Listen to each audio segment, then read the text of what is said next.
Yo! What's up guys? Solid, physical at talagang mainit ang simula ng San Antonio Spurs dito sa Game 5 ng NBA Finals.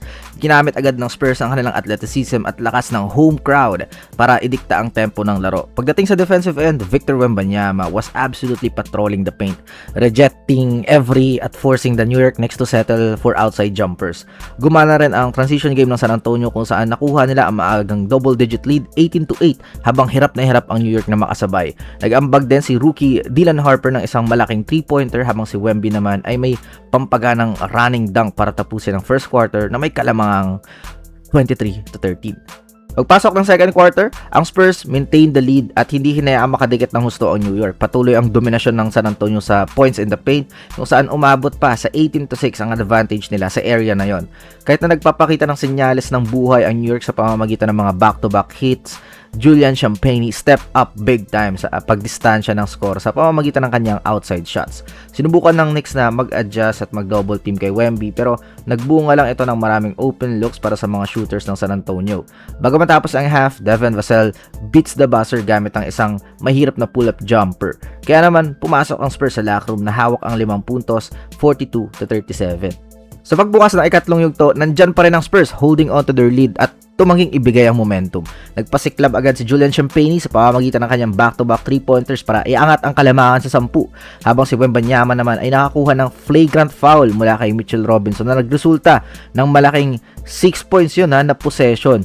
Mas lalo pang pinalubog ng San Antonio ang Knicks na magpakawala ng scoring burst si Dylan Harper off the bench kung saan umabot sa 24-0 ang naging bentahe ng Spurs sa bench production. Kahit nagpakita ng counter run ang New York sa huling bahagi ng quarter, kontrolado pa rin ng San Antonio ang laro, 72-65 pagpasok ng huling 12 minuto. Pero pagdating ng fourth quarter, the Knicks come back again at unti-unting natunaw ang bentahe ng San Antonio.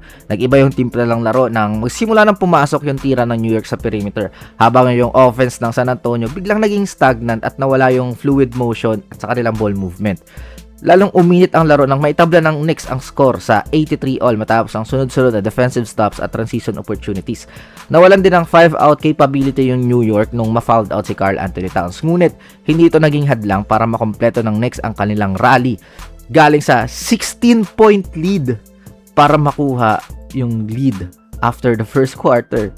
Dito na tayo sa dulo ng laro. Isang matinding endgame na naman ang nasaksihan natin. 21 seconds, OG Anunoby split his free throws para maging 4 yung abante ng Knicks. And then Stephon Cassell, nasalba pa yung 3-pointer ni Victor Wembanyama na isang tip and dunk. And then ayun, nag-commit sila ng foul kay Mikal Bridges but namintis niya yung isa, 93-90. And then 3-point lead for the Knicks, so nag-decide silang mag-foul gaming and naging successful dahil namintis ni Harper yung unang free throw. So napilitan siyang imintis rin yung pangalawa and OG is going to be on the line. The main catalyst behind this historic New York victory is none other than the legendary Jalen Bronson 45-point performance. This was an absolute masterpiece and a legacy-defining game para sa Knicks captain, who literally carried the entire squad on a night kung saan sobrang lamig ng shooting ng kanyang teammates.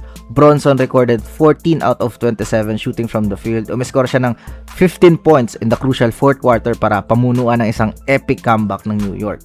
Because of his heroics, Bronson became only the second player in NBA history to drop 45 points in a road game to clinch a championship, which easily earned him named the Bill Russell Finals MVP trophy. Looking at the other side of the floor, it's very clear kung bakit ang Spurs lost their lead sa larong ito. Even though they got a massive production from Dylan Harper who had 25 points and Victor Wembanyama who puts up 19 points, 14 rebounds, and 5 blocks, biglang natuyo ang kanilang offense sa closing minutes of the game. In fact, the San Antonio offense completely disintegrated matapos silang mag-miss ng 9 of their last 10 shots sa fourth quarter, resulting in a devastating scoring drought habang nakataya ang kanilang buong season.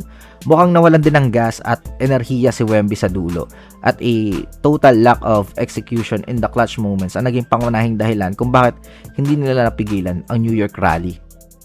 Time for a serious rant on the Spurs dahil kailangan nating tingnan ang napakahinang performance na kanilang backcourt, especially De'Aaron Fox again, who finished with a miserable 3 out of 15 shooting from the field for just 7 points. This kind of performance is totally unacceptable from a veteran point guard in a high-stake elimination game. Lalo na siya dapat yung magpapakita ng composure sa dulo. Hindi rin nakatulong si Stephen Cassell who only managed 6 points, 1 out of 10 shooting, leading to a combined of 4 out of 25 clip para sa dalawang starting guards ng San Antonio. Their costly misses and unforced turnovers sa mahalagang possessions ay sadyang nagpahirap sa koponan to protect their lead. As for the final takeaways, this intense series proved na kahit may pambihirang talento at bright future ang batang koponan ng San Antonio Spurs, kulang pa talaga sila ng experience and poise pagdating sa biggest stage ng basketball.